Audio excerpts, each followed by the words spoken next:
No, they just read.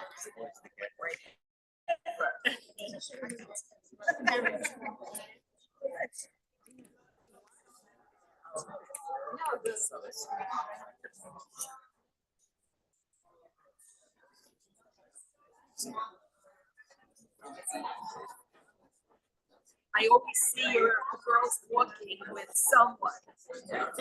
Very beautiful. Give me 1 sec. Yeah. Very beautiful. No problem.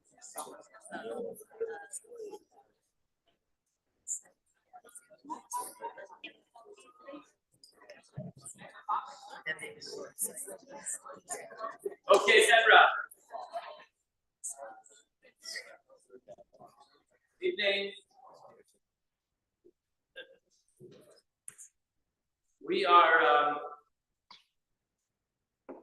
honored this evening to have with us Professor Shia Davidai.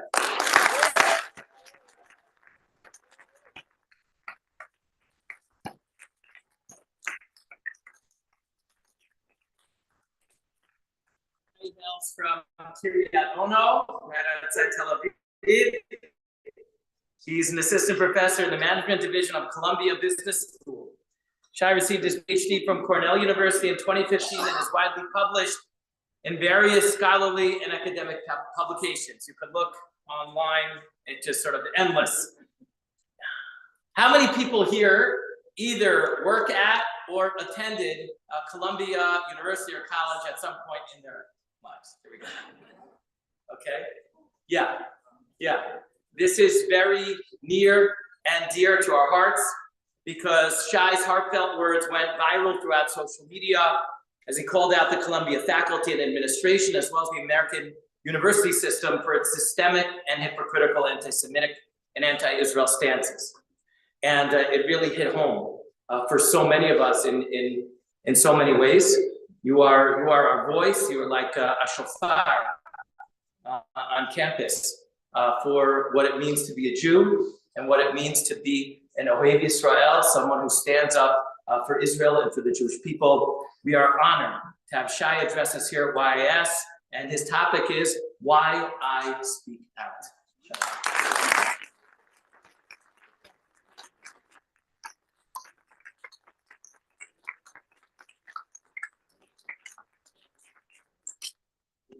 Okay, thank you. Okay, so first of all, this is kind of emotional for me. I even didn't argue with the rabbi about putting the yarmulke.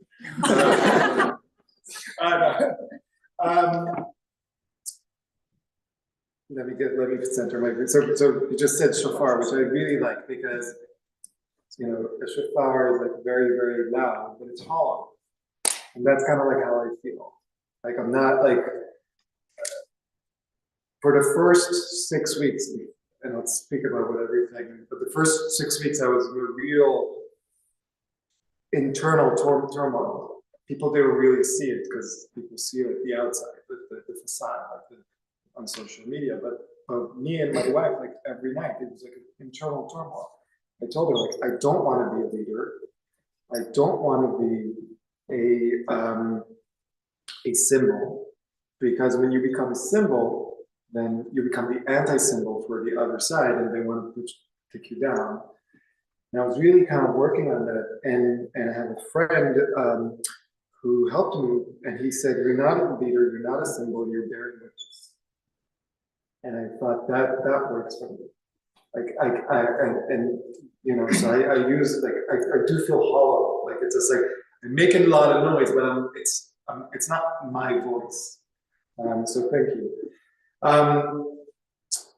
I start every time when I speak with people, and I have to say this is my second time speaking in a congregation, synagogue. I mostly speak with younger people, with high schoolers, college students. But I start every time I speak. I tell people like, this is who I am. I don't hide who I am. There's no kafia or COVID mask. Like You can quote me on everything. You can take videos. You can not only can I want to amplify the message. So please, because we have so many people that are anonymizing themselves and think that they can say anything and shout the most horrible things in the world, and there's no accountability. And that's a big problem. And my point is like, no, I'm going to come and that video. I started by saying here's my full name, here's my job, like everyone knows who I am, and now I'm going to say exactly what I believe in. So I think that's important. So please, you can feel free. So I'm gonna walk away. Is that okay? Yeah. Okay. I don't know if I can hear you. I just realized that I was teaching 3 hours today, and maybe I get tired. That's what so I'm going to tell you a little bit about how I got to this point, and where I hope to go from this point forward. But actually, the most important thing for me is not speaking, but actually listening and having a Q&A. Because I know a lot of people have questions, they have ideas, have concerns, and I want to leave a lot of time for that. So please, like, if you have questions. And by the way, when I say questions, nothing is off the table, nothing is wrong. You can ask me like the most difficult questions. You can't surprise me right now. I've got the idea. Just to give you an example, I spent an hour and a half today speaking with a Jewish Israeli anti-Zionist PhD student. So that's also where my head is. So I have to start and say this is not normal, right? And the reason I want to emphasize that this is not normal is because this is not my life. This is not who I am. Pre-October 7, I'm just like any other guy, right? I have my job, pretty good at my job. I try to get home as early as possible so I can spend time with my kids, put them to sleep, and spend time with my wife. Post-October 7, I'm still that normal guy, but all of a sudden I have a platform, voice, and I'm trying to use it for good. But the reason I stress that is because, especially when I speak with younger people, I try to make it clear that you're waiting for heroes, and heroes don't exist. They don't exist. Like, you don't know, maybe you are one of those heroes, right? So, and especially as someone coming from Israel, and for good or bad, we're a military society. And many of the heroes, the heroes that we hear about, right now fighting in Gaza, protecting the north border, were accidental heroes. None of them woke up and said, I am going to be a hero today. They're like, I'm going to do what we all do when things get real.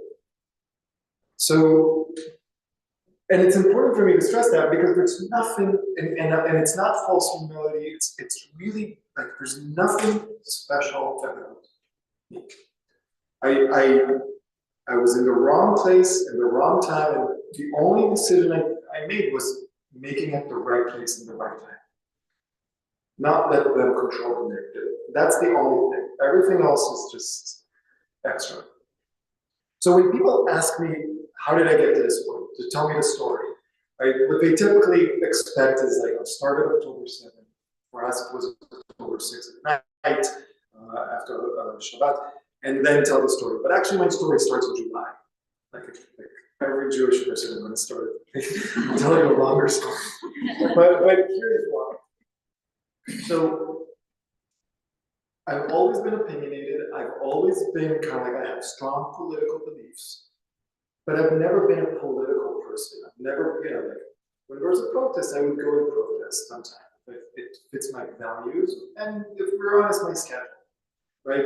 And over last spring, I was, when I could, I would be involved in the pro-democracy protests in New York City, but just as a participant. And I know, by the way, and this is important to say, I don't expect everyone to agree with this, and I know because Israeli society and the Jewish people have been really split about the judicial reform in Israel, and it's okay to disagree.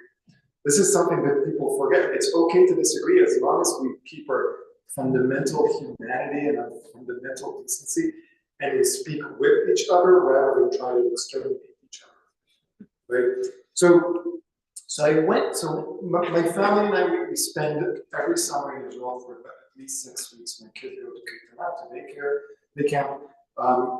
And I have more time, so I started going to more and more of the pro-democracy protests. And then the day where the first legislation in the judicial reform passed was I took it very hard. It was very, like a lot of people that were on our camp were really affected by it. And I was supposed to go out to dinner with my wife, my younger brother, and his girlfriend in Tel Aviv. So we go to Tel Aviv, but of course we're not in dinner because there are protests everywhere. So we decided, let's go see what's happening. And I assume almost everyone here has been to Tel Aviv. So if through Tel Aviv versus a major highway go, it's like one of the biggest highways. Let's go through Tel Aviv. And we're on the overpass above the other one, and we see about 10, maybe 15,000 protesters down on the highway, shutting down the highway. And it's a protest of celebration is the best word. Like it feels like, okay, now we're changing things. Now we're making Israel into the Jewish democracy that we really believe it should be. And I look at my brother and I tell him, and my wife and my girlfriend, they are fighting for us, and that's not fair. We need to go and join them. I really just felt like this wasn't just. There's like a sense of justice and fairness, and that's not fair. Now, of course, I don't have any I'm not in clothing for protest. Like I'm in my summer Tel Aviv regalia, which is like black t-shirts, maybe even this one, black shorts, and flip-flops. Okay, so we start walking down to our room, and we stand in a circle and just chanting and singing, and 10 minutes pass, not even 10 minutes, and all of a sudden, out of nowhere, this big, I've described him as like an ogre, like a Shrek, like this big guy comes into the circle, turns around, looks at me, and punches me in the face. Oh. I know. and luckily for me, instead of somehow he punched me so the glasses fall off my face rather than into my face. So I really shocked. I picked up my glasses and I notice, and I look around and I see a police officer. So I immediately go to the police officer and I say hey, that guy just punched me in the face. The police officer just starts screaming at me and telling me, we are in the sanctuary, but get out of my face. So, and then I turned around and I realized that the guy who punched me was an undercover cop. And this is happening all throughout the protest. Now, that night, there were many people that got beat up by cops. I had it easy. So I wake up the next day and I was, I've never experienced trauma or PTSD, but I think it's the closest that you would get. I was shivering. I wake up shivering. I don't know why, but I can't stop tearing. I'm crying. I don't know why, but I'm crying. I'm trying to hide it from my kids. And I think to myself, what do I do now? I don't want to protest anymore. But at the same time, that's exactly what that punch was meant to be. It was supposed to silence me. So I have to protest. Because when someone punches you, when a cop punches you in the face, you basically have two options. Either you speak up or shut up.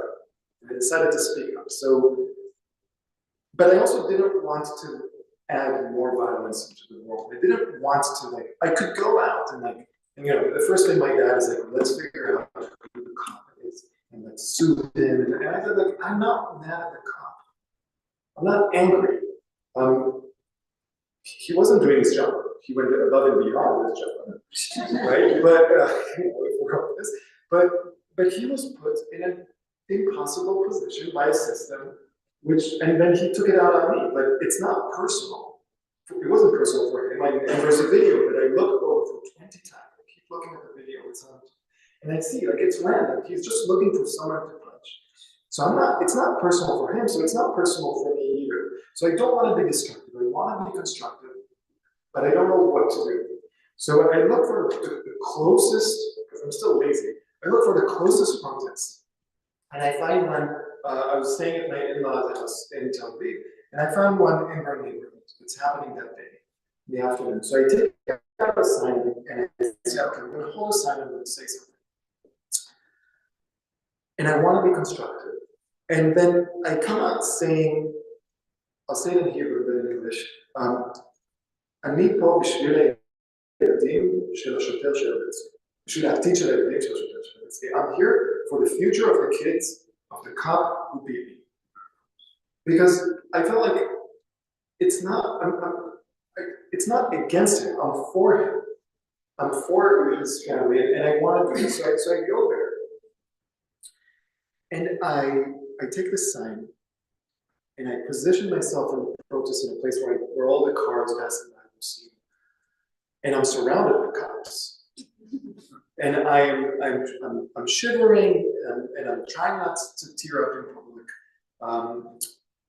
And I close my eyes because I can't take it, but I feel like and I'm just standing there.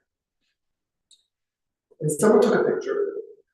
And within 20 minutes, I get a message from some friend, and say, like, hey, I just got this picture of you in protest. Like, okay. And then someone else, and then my sister texts me. And then I realized that, I went, quote unquote, Israel viral. Like with 50,000 people or something. But that's big. And then it actually got covered in the news, and people started talking about it. And I didn't understand. I had no idea what was going on. I'll be honest, like, I just didn't understand. Like, this thing happened, this is what I did, people are reacting, I don't know why. Fast forward to October 7th. Don't worry, it will make sense. But fast forward to October 7th. So October 6th for our night. We just finished Shabbat dinner. We're not a religious household, but we hold a Shabbat dinner every Friday. My parents were actually visiting from Israel, so we had them over. So it was an intense night. They left, we put the kids to sleep, we did all the dishes and everything, and then we do this thing like kind of like we do. Well, we don't keep Shabbat, so we look at our phone before we go to sleep, and we get a picture from my sister-in-law. She has a 1-year-old, and it's a picture of him standing in front of the TV, and it says, massive rocket fire to Tel Aviv. So we immediately went online to see what's happening and stayed glued to the screen for I don't know how many hours. And I turned to my wife here then, and I told her 2 things. And one of them was right, and one of them was completely wrong. And the one thing that I told her was right.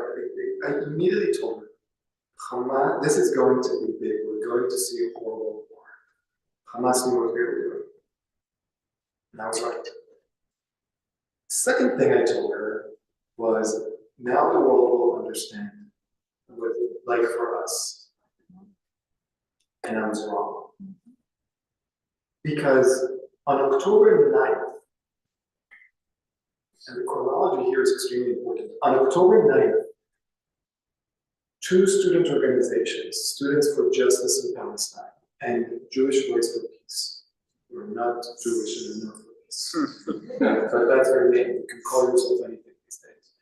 They came out with a letter calling the massacre of October 7th a historic day, an act of resistance, excusing it, justifying it, celebrating it.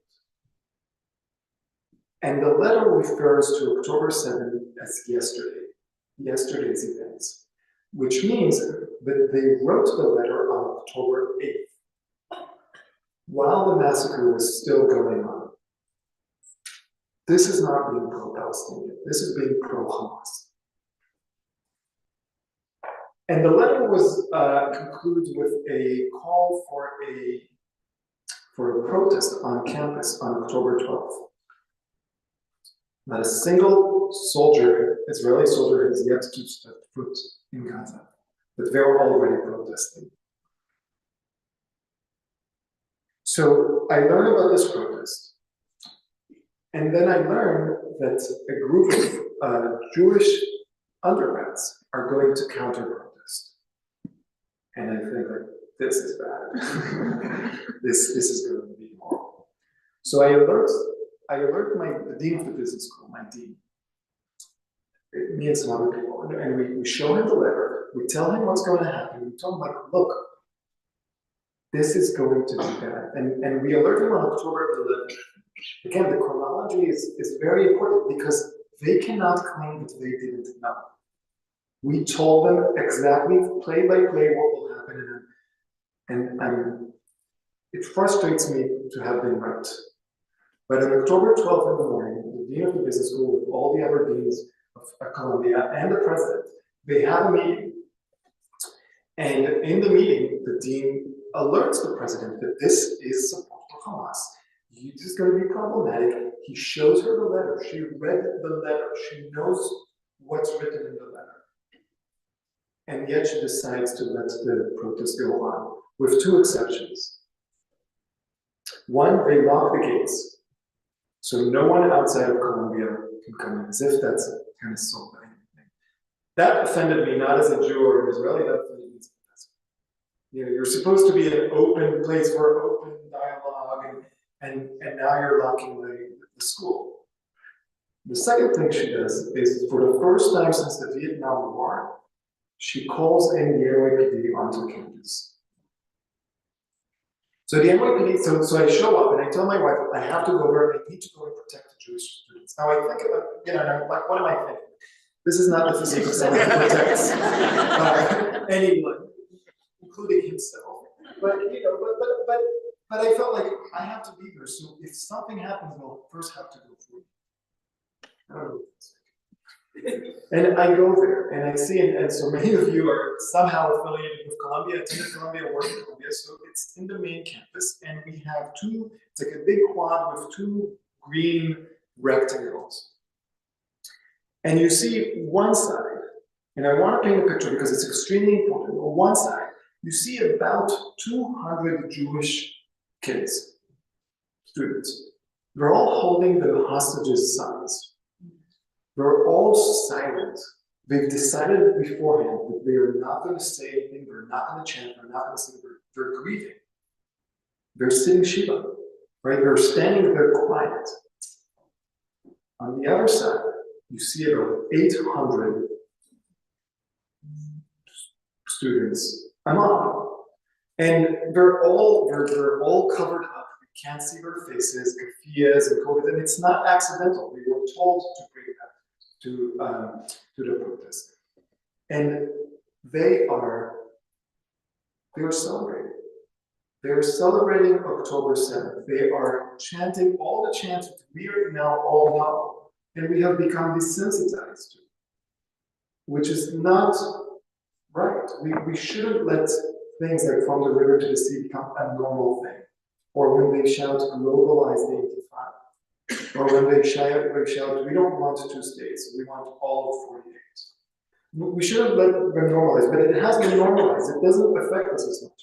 But this is the first time that I'm hearing this on this. And they're moving as a crowd. They're all like moving as one. That's why I call them a mob. It's an intentional word. They're moving at one after one radical extremist with a bullhorn. And in the middle, you see a line of NYPD soldiers. That's all, police officers. And guess what we're facing? No, they're not facing the two. Because police officers always face the danger. They know if something comes out, they know where it's going to come from. We're all facing the pro-Hamas rally. And I'm standing there and I'm shocked. I really don't understand what I'm seeing. But my mind was searching for a definition. What this is not ideology. This is not disagreement. What is this? And then a professor next to me, an Israeli professor who's a bit older than me, whose parents are Holocaust survivors, leans over to me and whispers in Hebrew, "This is the anti-Semitism that our parents and grandparents warned us about, and we didn't heed the call." And when he said that, like it's something clicked, and like it's like a curtain being pulled away, and I realized they don't disagree with policies. They don't disagree with Israeli government, which by the way I'm critical of personally. But it's not that they disagree with our existence. There's nothing we can do that will make them not hate us. That night I went home, and for the first time since October 7th, I just cried my hands out. It was just like Niagara Falls. Like it was just like a barrage of tears. And my wife asked me, "What's happening? What are you feeling?" And I said, I feel like I see the anti-Semitic beast that the Jewish writers wrote about in the late 19th and early 20th century. Like as someone like in Israel is part of the curriculum in Israel in high school, everyone learns about Nachman Bialik is the poet laureate of Israel, was the first poet laureate, and he has a poem called Al Shchita, on the massacre, about the pogroms, and I just couldn't stop thinking about that. So fast forward to the next week. And some of my students organized an anti-terror vigil. And I go to this anti-terror vigil. And we're standing there, like holding candles and putting up signs. And there's like 35 of us. And it's very somber. And people start talking. And one woman has been incredible. Ever since she's been working with the family, the hostages family forum. She starts talking and she's just telling the stories that she's been hearing. Now remember, this is October 18th.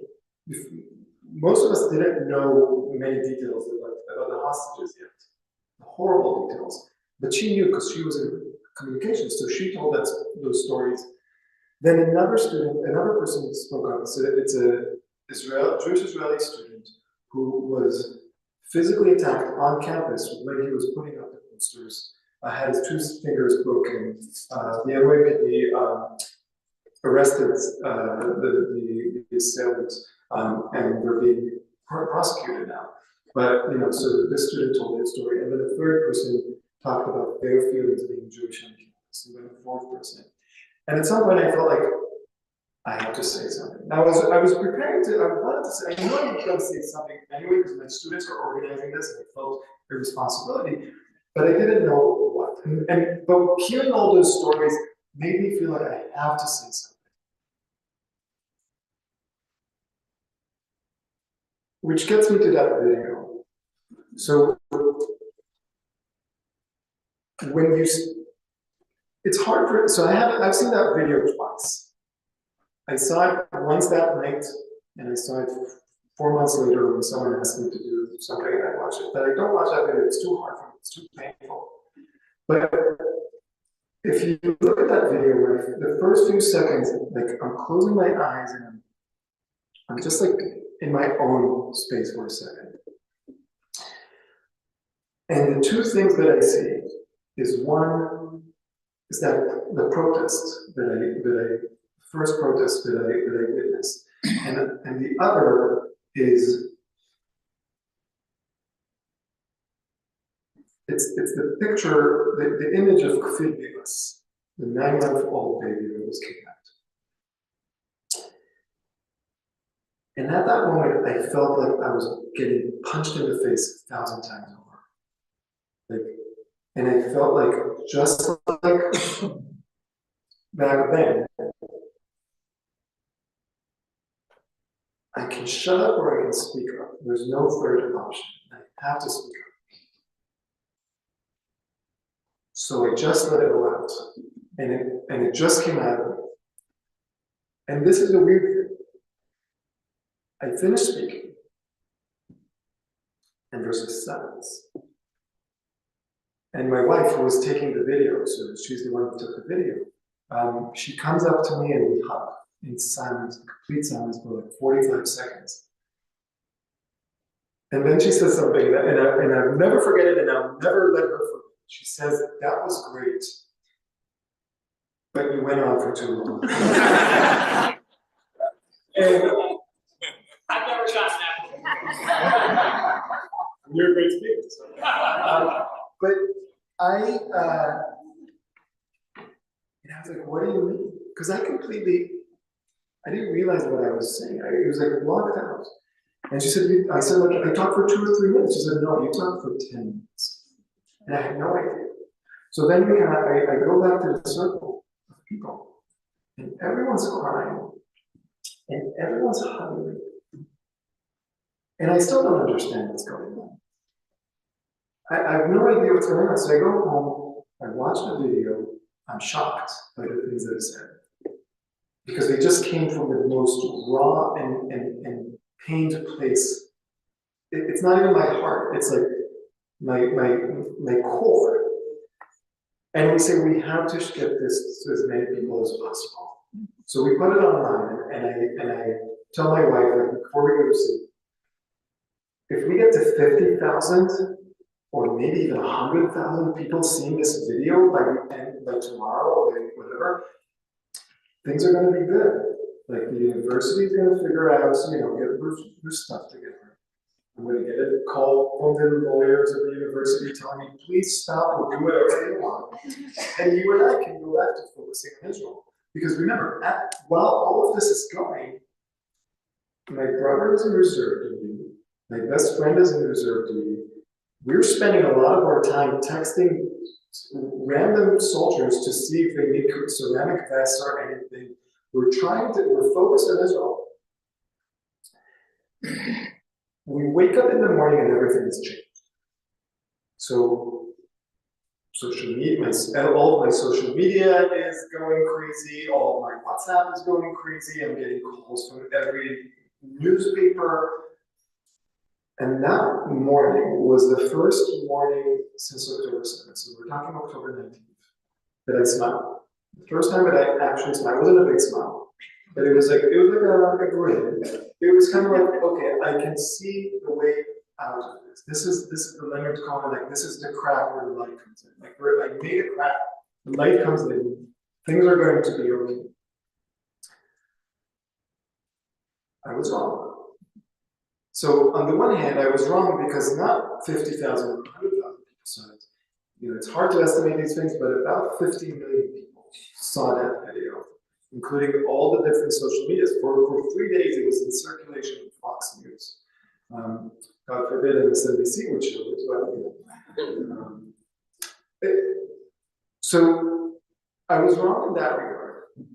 That not a lot of people will see, but the real thing that I was wrong about is that people will see it and things will change. Now, when I say I was wrong, it's not that I was really wrong, because things have changed. People have changed. But only us. Right? Only our community. When I say our community, it's the Jewish community and our close non-Jewish Zionist friends. Many of them saw that video and became emboldened and started doing their own things. But the people I was speaking to, I was addressing, the university, the administrations, pointing my finger saying, look at what's happening. Nothing has changed. In fact, it's gone worse. I was earlier this week or last week, my mind is all over the place. I think it was this week. No, it was last week. last week I got an email from France, from a newspaper in France, and she said, "Hey, I interviewed you in October. Can we do a follow-up?" And I said, "Of course." And her first question is, "Are things better?" And I was like, "No, they are worse." So we started off, and this is why I'm so scared. We started off with a few radical extremists, and they are radical extremists with bullhorns, leading genocidal chants, and and a mob that followed them. And we thought that was the danger, and that's the worst. On Sunday, this past Sunday, at Columbia, we had an event with the two leaders of Samidun. Samidun, I don't expect you to know about Samidun, but Samidun has been recognized as a terror organization by Israel in 2021 and by Germany in 2023. The two people that spoke at Columbia this past Sunday, are banned from entering the European Union. It takes a lot to get banned from the European Union. And they spoke at Columbia. And when they spoke at Columbia, the event was called Resistance 101. And you can see everything online. The Jerusalem Post talked about it. I've obviously documented it. And in that event, they say things. Khalid Barkat, who's the head of Samidun, and he's also reportedly a member of the Popular Front for PFLP, Popular Front for Liberation of Palestine, a terror organization that has been very responsible for the 72 massacre in Ben Gurion airport, where many hijackings, many intifada. They took part in October 7th. He spoke at Columbia, and he said, and I quote, "My friends in the Hamas, the PFLP, and the Islamic Jihad." When he's speaking to Columbia students at Columbia. His wife, Charlotte Cates, the co-head of Samidun, she said that to the students at Columbia, that it's no longer enough just to say that we support things like BDS. We need to speak up openly about our support for the military resistance, meaning the Hamas, the PFLP, and the Islamic Jihad. And this is happening at Columbia University. So when people watch that video, and I'm very loud, I don't have a microphone, and I'm shouting, and people think that I'm angry. I look angry, I look mad, but they are mistaken. I wasn't angry. If you listen to what I say, I am scared. I spoke up, and I'm speaking up now, not because I'm angry, but because I feel like we have been put in a corner. And in my corner, it's not just me being back to a corner, it's also my wife and my children, and all of my family, and all of the members of my community. And we've all been cornered. And the only thing I can do is raise my voice. Because if we don't raise our voices, we know what will happen. Because we've been there before. For the first time in history, and this is important to note, two things that are extremely unique about our times, and of course every generation thinks that our time is unique. I acknowledge that. But for the first time in our history, we have an anti-Semitic wave that is being documented in real time. We are seeing it happen all around the world. We have the videos, we have the reporting. And the second thing is that for the first time in history, we have an anti-Semitic wave while we have a Jewish state. And I guess the world thought that they can just do everything, just like they did with any other anti-Semitic wave, and we will play the victim. part, that we have always been the victim to whatever schemes there were. And for the first time in history, we are fighting back. Now, we're not fighting back with violence. That's not who we are. That's not what we stand for. But we are fighting back. We will not accept these kind of things at Columbia University.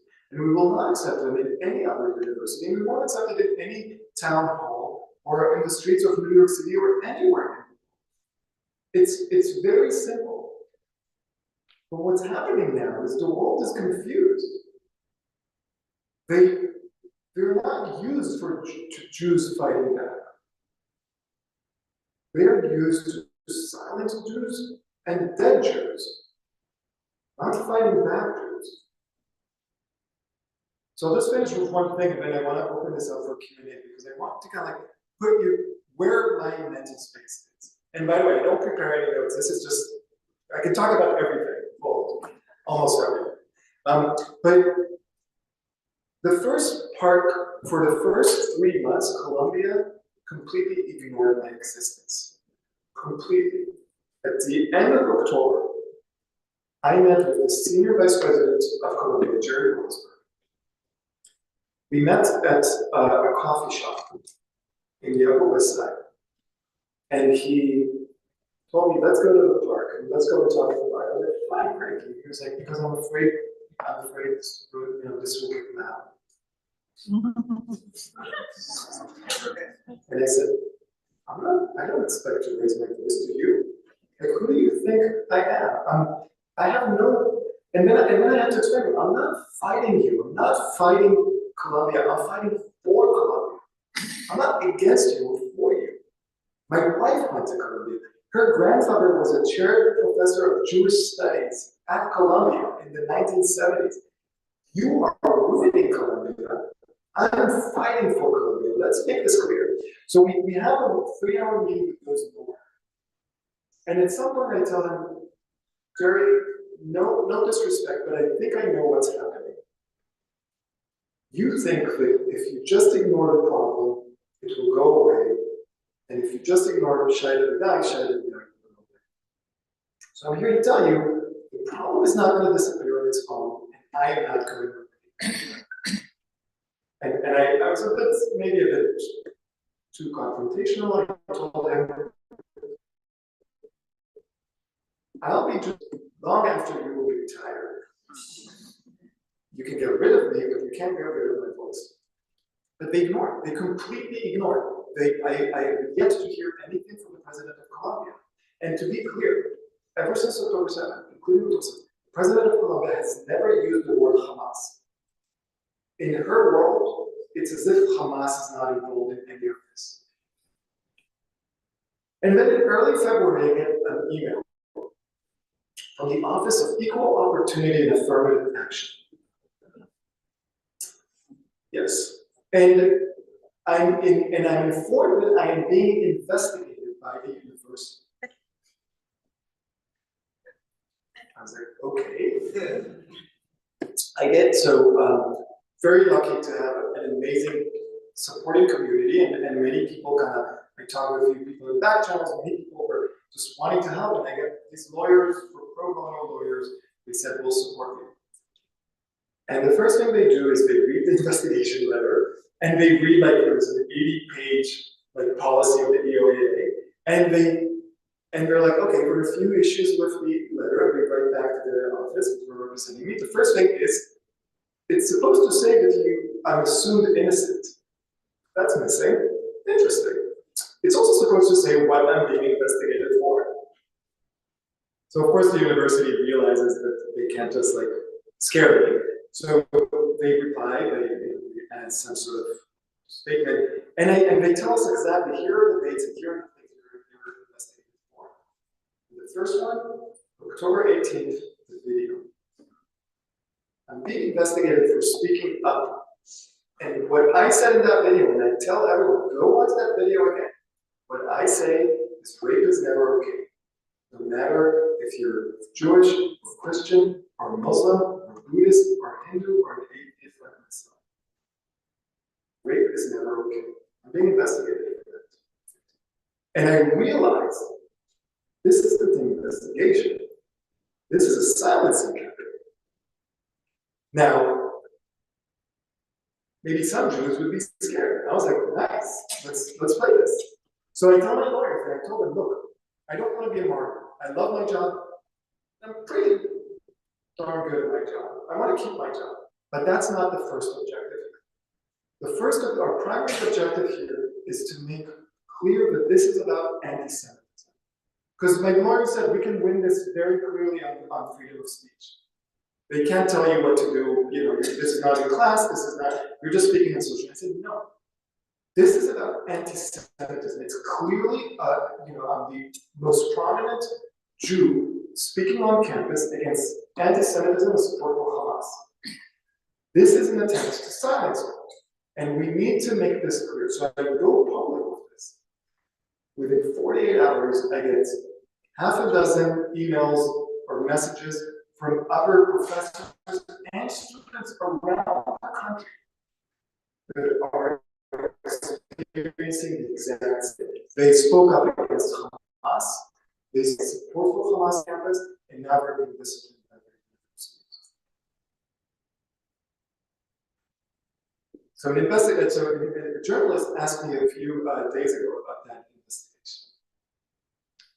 And this is what I told them. I told them, at first Columbia thought that if they only ignore me, I will go away. When that didn't work, they tried to silence me. They thought if they tried to silence me, I'll go away. What they didn't realize is that they messed with the world. Because we're done. We are done. We're done accepting things the way they are given to us. And we have to make sure, because no one is coming to save us. We have become complacent, and at no fault to our own, and I do not blame anyone for feeling this way, but we have become complacent with the idea that someone will save us. If we just vote for the right person, the right Democrat or the right Republican, they will save us. Right? If we just make the right allies, then our allies will save us. No one is coming to save us. We need to save ourselves. Now, we are outnumbered, but we're not outsmarted. We have, per capita, one of the highest, BA, MA, PhDs, creative people, lawyers, doctors, whatever. We can fight back. And we want to fight back. And I know we want to fight back. Because you showed up to see this guy on a Wednesday night. And trust me, if you're going to spend money on a babysitter, it's not to see this guy, right? So we want to fight back. And we need to fight back, and we know that that's the only way. The question is, how do we do this? How do we fight back? So I have a few ideas, because we don't lack the will. We lack the organization, and we lack the goals. So again, in my attempt to be constructive and not just reactive, and I am still reacting, because I feel like I'm in sort of a battlefield with Columbia. Columbia is trying to hide everything that's happening, and I'm trying to expose everything that's happening. And we're in this game. I know I'm going to win that game because the truth is real. But if we think long term, we need to think constructive. And there's three things that I want to bring up. And what I want is, if you like one of these ideas, go and start it in your own communities. All you need is 10 passionate people in your community, in your school district, in your voting district, whatever it is, and start having the ideas. So, number one, we cannot fight a problem if we do not define the problem. That is not unique to this situation, it's for every situation. You're a doctor, right? You don't take out the saw first, you diagnose. You have a diagnosis. Now, in the United States, we have a definition of anti-Semitism.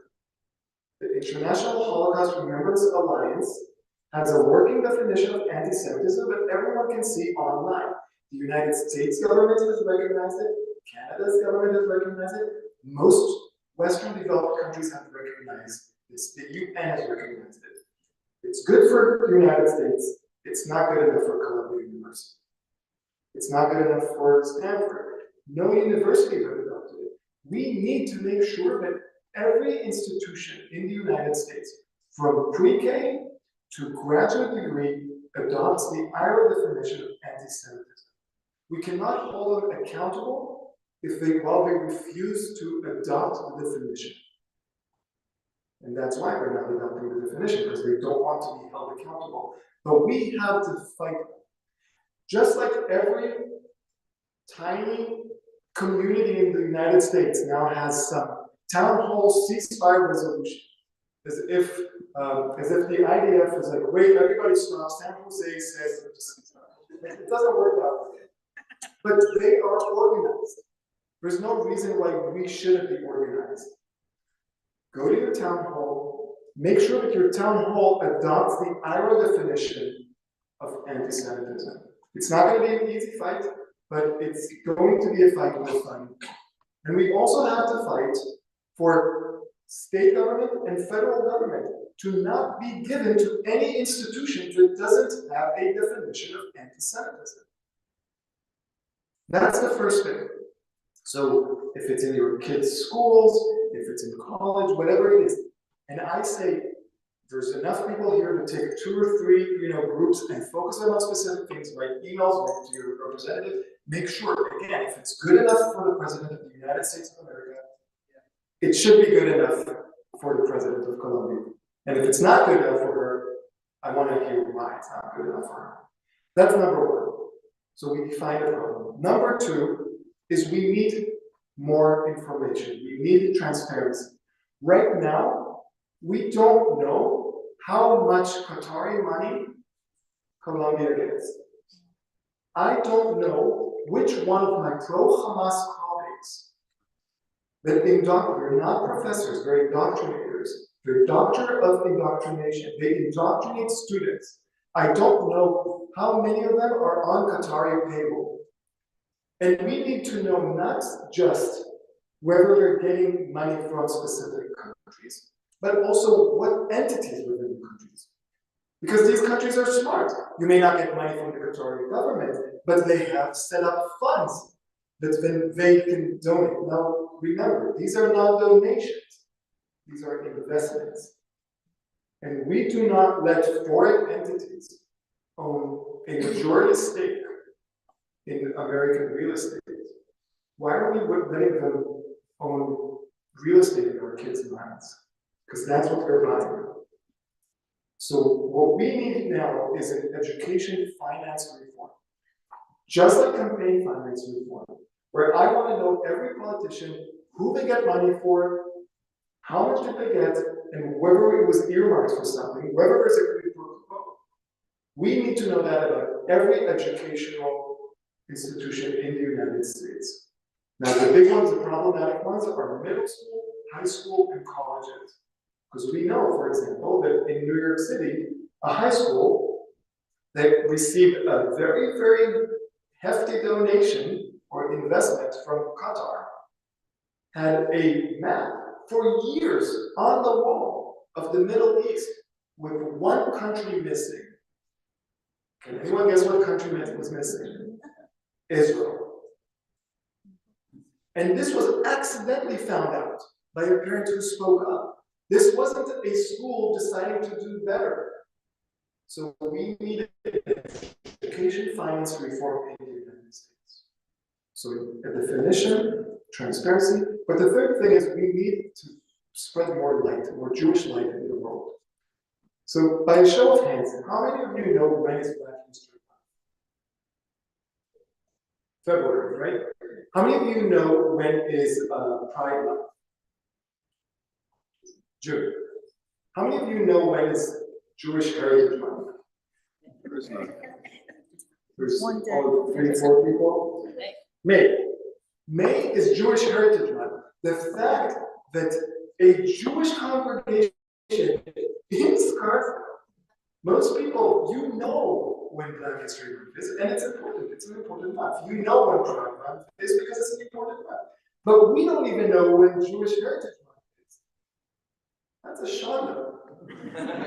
And we need to make sure, and if we don't know, how can we expect them to know? So we need to fight that every educational institution, from pre-K all the way to PhD programs, recognize and celebrate Jewish Heritage Month. And it doesn't have, it's nice that it has something to do with visual, but I understand some people are triggered by that word, and they love the word triggered, which is kind of scary that people like the word triggered. But we have such an amazing history, Jewish history in the United States. And I say that as someone who's not American. Emma Lazarus, the poet, the New Colossus, and at the Statue of Liberty, gave us your huddled masses yearning to read. She was Jewish. She was not only Jewish, she was a Zionist. Albert Einstein escaped to the United States. Probably the brightest person in history was Jewish, right? Jewish doctors, Jewish civil rights activists, Jewish politicians. I saw that Joe Lieberman passed away today. And another person, Daniel Kahneman, the Nobel Prize winner, an Jewish Israeli Nobel Prize winner in my field. He was my advisor's advisor, passed away today. And I still feel pain about it. But we need to celebrate Jewish excellence. And we need every person in the United States to know that Emma Lazarus was Jewish, Albert Einstein was Jewish, Joe Lieberman, all of them, they need to be aware of it, just like they know every name. By the way, Harvey Milk, the first openly gay elected politician in the United States, Jewish. We need to celebrate this. So, but by the way, no one's going to celebrate this for us. If we don't pressure schools, if we don't pressure institutions, right? If we don't pressure the DEI offices to do these things, they won't do this. We need to pressure them. So what we need, if you are passionate about this and you want to make a change and you're just trying to figure out what, then you need to pick one of those goals. Defining anti-Semitism, creating transparency and foreign interference in education, and celebrating Jewish Heritage Month. Choose one of those issues, choose a local target, a school, maybe your job, your employer, maybe your town hall, and focus your attention on them just to get that one thing. If we're scattered all around the country, if we get to do this, we start doing this, things will change. Now, of course, we're not going to go to CUNY, like University in New York City. We're not going to go to CUNY to change it.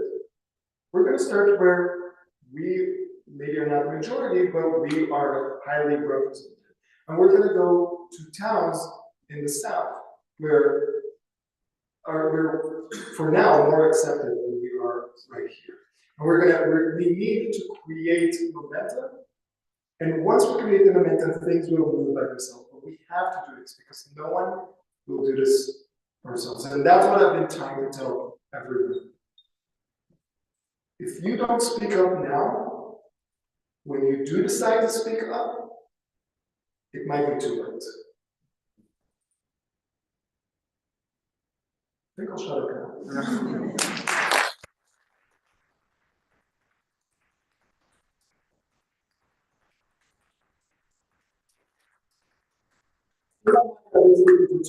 Probably too long. But I really want just give you all an opportunity. Let's talk. So okay. How do we do this? I have a feeling we're gonna have a lot of questions. So please try to keep your questions brief and to the point, and we'll try to have a right discussion. And I should say, by the way, I'll come to you, but I should say, you'll ask me a 20-second question, you'll get a 20-minute answer. So I'm also gonna try to keep it short. But yeah. Can you tell me your name? Hi, I'm Rachel Rosenfeld. Can you all hear or? but yeah, that's. So first, I want to say thank you because I have a daughter who's a first year at Columbia. And having you there to speak up on behalf of all the students there, we're extremely grateful. It's a very difficult time for the students there. And I agree in terms of what I'm hearing from my daughter that it's just gotten more difficult because the more that the institution doesn't support their codes of conduct and, suspend students, it just emboldens all the protesters and everything's run amok. So that's the first thing I want to say. So thank you very much. The other thing I wanted to say is about your viral video, which I've probably seen more than you, is that one of the things you said was, if my daughter had to go to college now, you would not send her to Columbia. Right. And I think that a lot of us parents who are at a crossroads, we have students who are high school age and thinking about going to college. And I believe you were educated at Cornell, and now you're part of academia at Columbia. What would you recommend for parents in terms of what to do about sending their children to college? I went to Shia University. My husband went to Wharton. My daughter's at Columbia. Another couple of kids coming up. And unless we're gonna all get up and send our kids to Touro or Yeshiva University, and you mentioned not being a victim, do we stay and fight? All right, so I can. There's also one more thing. There's MACA, Mothers Against Columbia, Mothers Against, college anti-Semitism. And I see posts every day. Is Michigan okay? Is Clemson okay? And I think it's about degrees. So I'm curious what your thoughts are. I'm going to start first. Like, the students have it the hardest.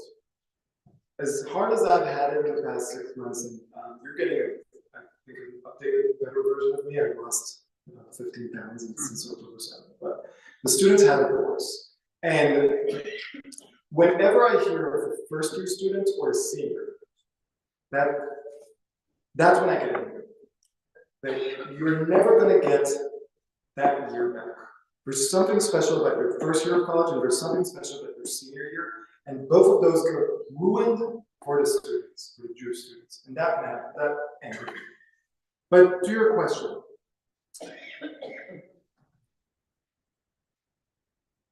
the pro-Hamas mob has forced us into one of two options. They have made our identity, our Jewish identity, a political identity. We did not choose for it to be a political identity. For us, it's a communal identity, it's a private identity, it's not something that it's for us and not for anyone else in return. But they made us a political identity. And given that that's the case, we have one of two options. We can either hide our identity, right? So, put our dog tags in the Star of David, or a yarmulke, or we can fight back. Those are our only two options: hide or fight. Now, some Jews are trying to hide now, and I do not blame them. I don't blame Jews that are trying to hide. It's coming out of self-preservation. It's misguided, because hiding has never worked for us throughout the history of our people. It's never worked for us. So I think the only viable option is fight. Now, what do I mean by fight? I do not mean physical violence, but they need to know when you send kids to college or your grandkids to college that they are entering a fight. And when you send kids to a fight, you have to be responsible. And you need to send them with weapons, and you need to send them with armor.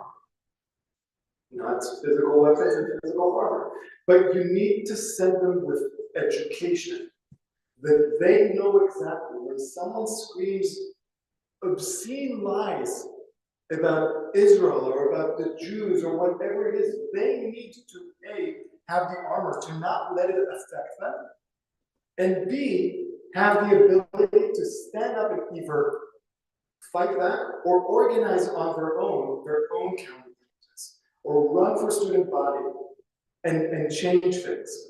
But they need to be ready for that. So I've been telling every parent that asks me, I've been telling them, if you can afford it, and I understand it's a privilege, but if you can afford it, send your kids to a gap year in Israel before they go to any college in the US. It can be a religious gap year, it can be a gap year in the Negev, it can be a gap year in the kibbutz, it doesn't matter.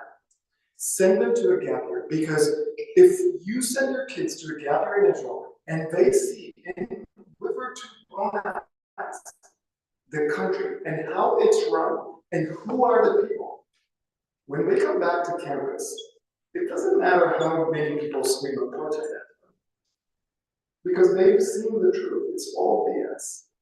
They will see it for themselves. When I speak with students, Jewish students who have spent a gap year in Israel, I notice one interesting thing. They stand taller. They are less crouching. They are still afraid, they're still suffering, but they have been given the tools to fight back. Now, another way to think about it is anti-Semitism is a virus. It's a virus like any other virus. What does that mean? First, it's infectious. You put one anti-Semite at a university, all of a sudden everyone's an anti-Semite, right?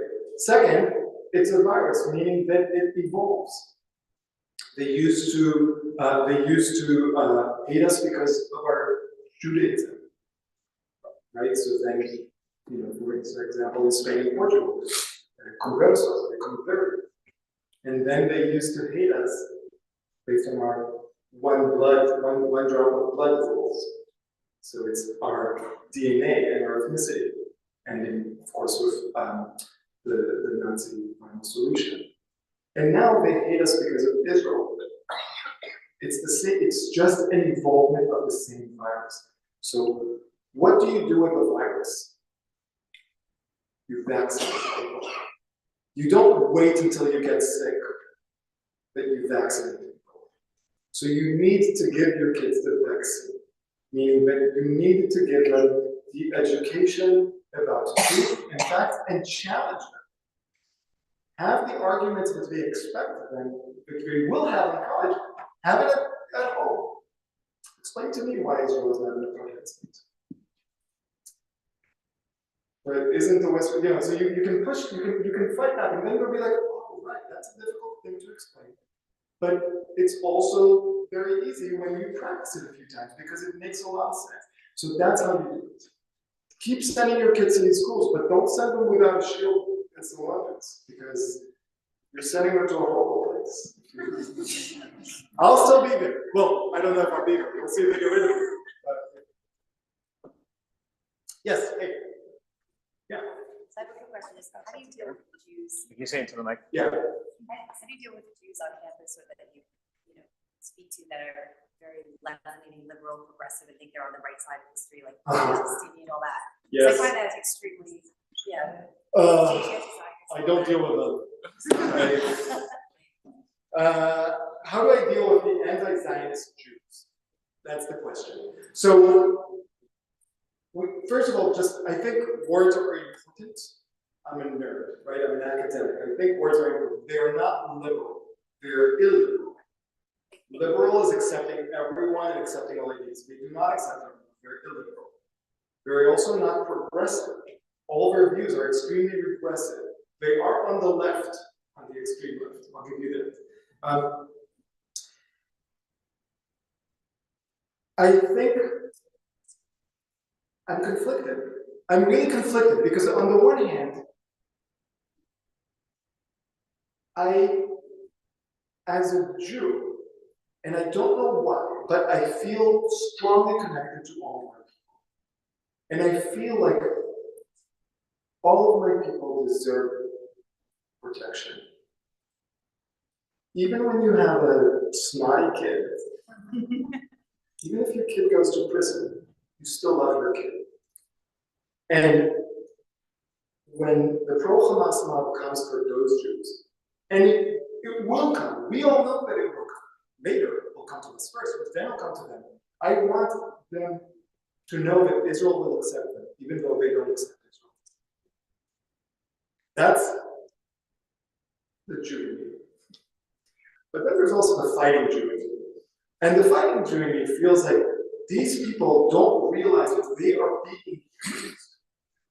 And they're being used in the most sinister way possible. They are giving the kosher stamp, the nuts, on anti-Semitism, where someone can take an anti-Semitic leaflet and they see Jewish voice for peace. It's like someone keeping kosher and sees nuts. Oh, I can eat this. Oh, I can read this. And that is, it's horrible because they don't realize that not only are they being used, they are being used against our own people. And that frustrates me. Now, some of them don't realize that.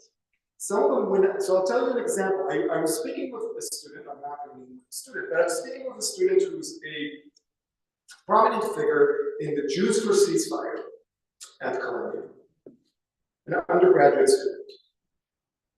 And I told him, hey, why is it not called Jews for Ceasefire and Release of Hostages? He said, it's implied. That's his word. And I said, what do you mean it's implied? Do you really think that the pro-Hamas group think it's implied, or do you just think it's implied? He said it's implied. And then I kind of pushed him on. I said, you know, it's a mouthful, Jews for Ceasefire and Hostages. And I said, okay, so why don't you just call it Jews for the Release of the Hostages? And he said, what about the ceasefire? And I said, it's implied. Well,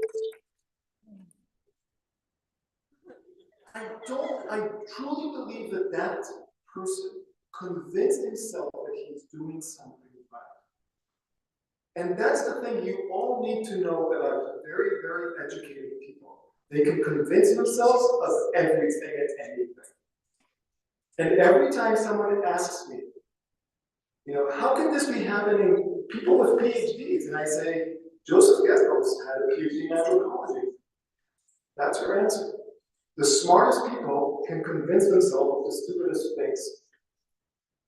So I don't know what to do with that. Now sometimes, I'm sorry, I'm going overboard. Is it okay?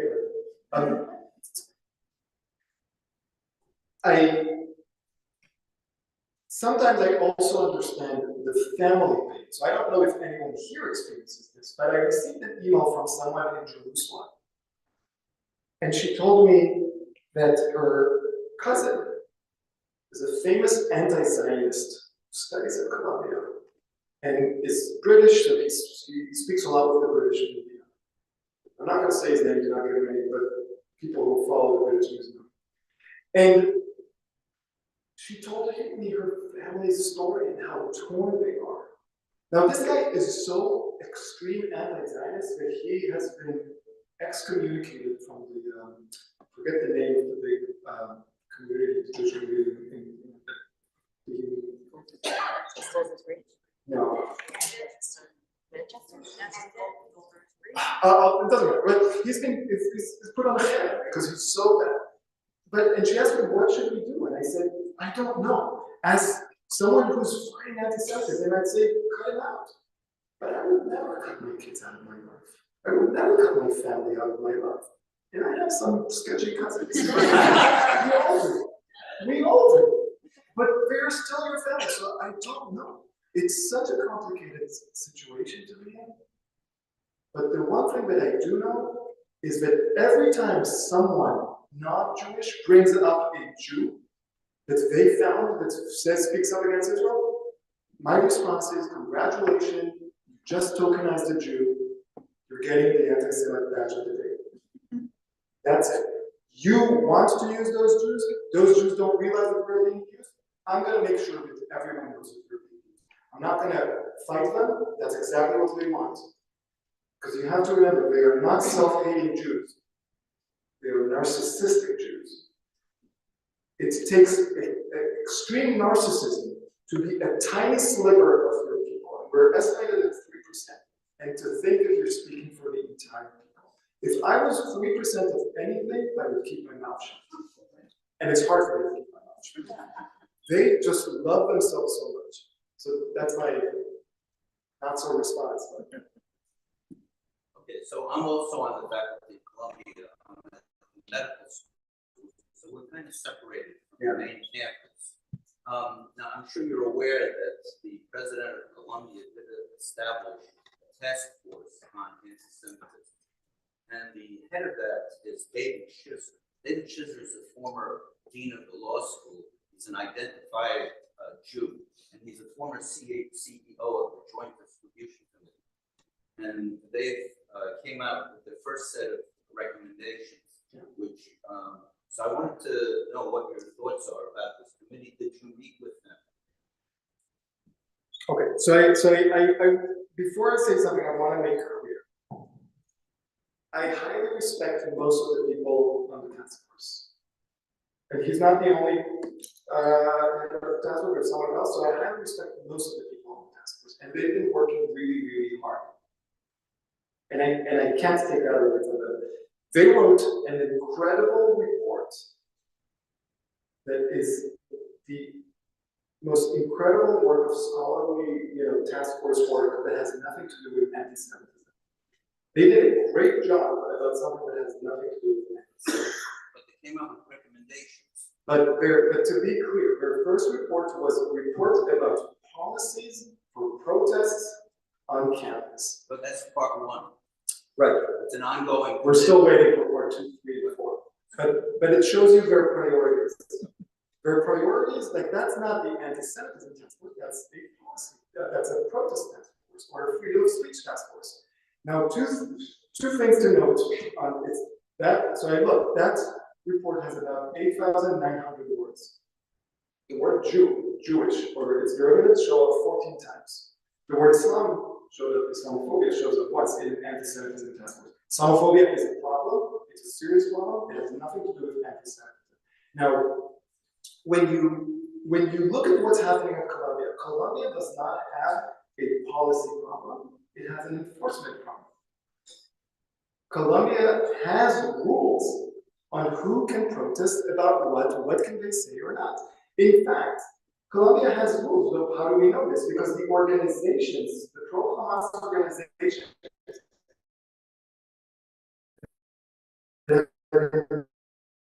protesting in November, mid-November, and they're still protesting. That's not a policy problem, it's an enforcement problem. Now it's going forward. They pointed out these policy programs, and they also said, you want to have a demonstration, you have to give us certain notice. It has to be certain hours at a certain place. No university buildings. No disruption of classes. Exactly. And those are things that are already in existence in Columbia. So, and if you ask the task force, they say we only have a recommendation now. So I was asked to attend the listening session. And I emailed back and I said, thank you so much for the invitation, but I will not. And here's my, this task force, while it's well-meaning, is a fig leaf for the university. If, as a faculty, you know that if the best way to make sure that nothing changes in the university is setting up a committee. That's the best way. And one second, because the way that universities work is they set up committees that have no power. It's all task and no force. They write their reports, they only recommendation, and then 10 years from now, when we have another anti-Semitic raid, someone says, hey, we have a task force, what did they say?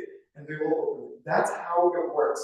And the second thing is, and you can read about it in the New York Times, the task force itself refuses to define anti-Semitism. And the third thing is the impetus for this anti-Semitic wave is October 7th. Last time I checked, October 7th happened in Israel. Out of 15 people on the task force, they only allowed one Israel. That shows you how much the university really wants to change. And that's a zero. But however, there's also been let's get into that because there have been petitions by faculty members at the university, which you're probably aware of also, which I signed, and which department chairman signed, asking for changes in the university policies on account of all these things that have been going on the campus. Yeah, I'm sure Yeah, you're no. aware of it, I hope you signed. No, my son petitions to us for this very thing. The university doesn't care about petitions, they don't care about the members. Look, we need to be clear about what universities and every other institution in the United States cares about. We cannot play into their hands. They only care about two things, money and PR. That's it. They say that they care about students, but they don't care about students. They care about student tuitions. They don't care. They say they care about student safety, but they don't care about student safety. They care about lawsuits. That's all the things. There is a petition right now that has more than 30,000 people that I didn't start that signed to call the university to drop the investigation against me, telling them that Shia speaks for us 30,000 Jewish people. I don't want to use foul language, but the university, the president probably printed that petition and used the paper for something else. The petitions don't work. It's not a problem of can't, it's a problem of won't.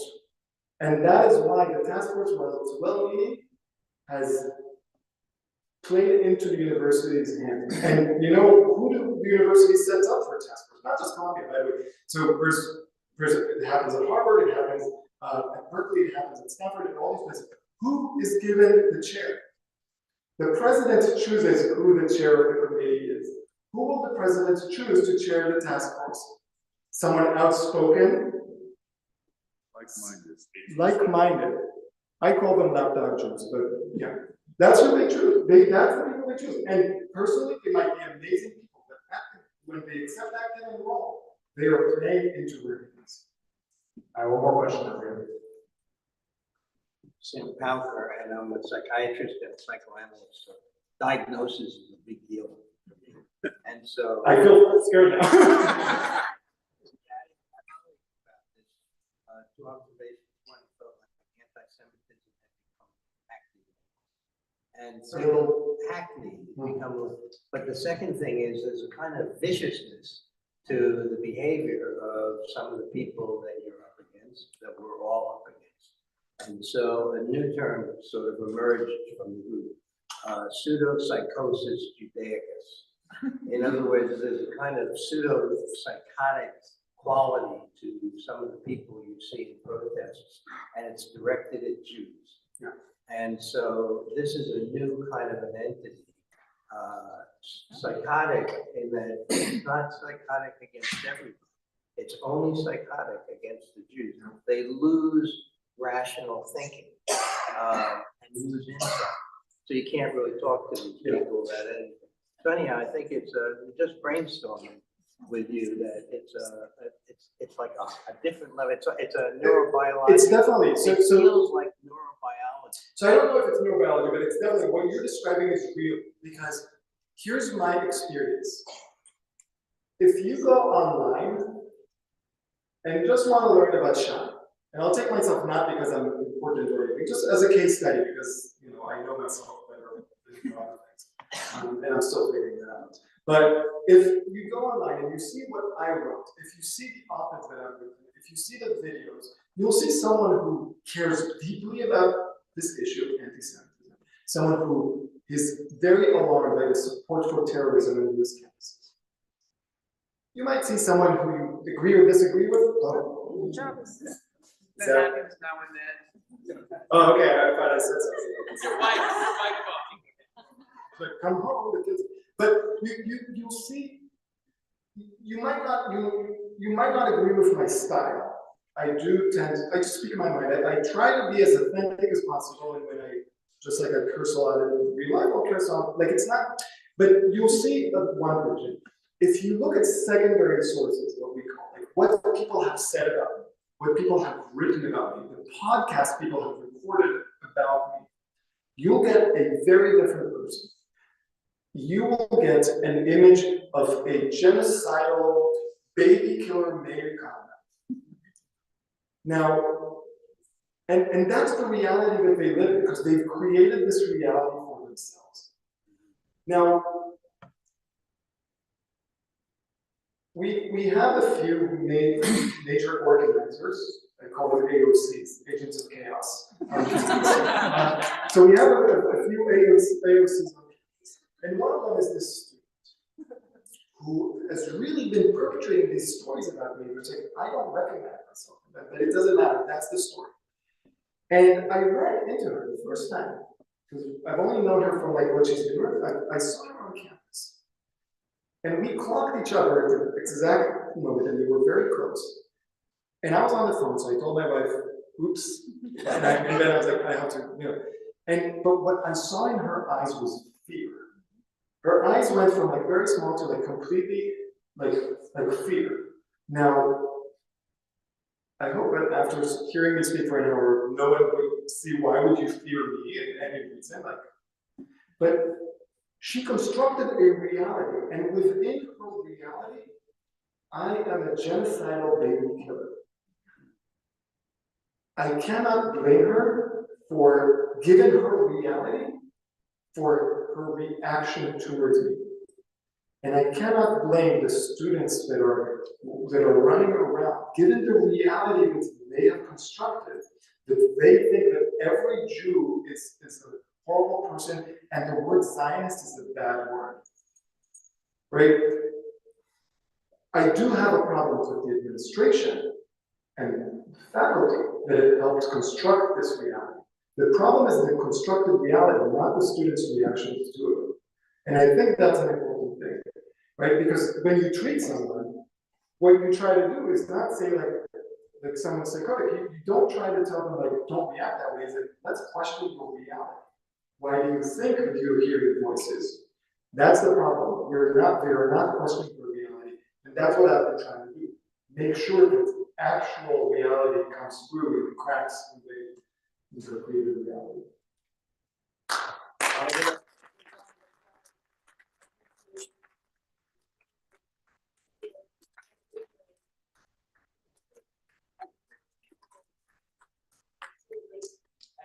Really, what you've been doing is incredible, and we all hope to continue to be a voice like you, to be inspired by what you have done. Thank you so much. Thank you for the hospitality. Inspiration from campus on Tuesday, April 9th, 7:45 p.m. with Rev. Moshe Weinberg from the Shia University. So please join us that night again, Tuesday, April 9th.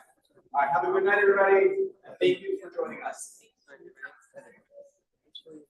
Oh, yes. Of course. Oh,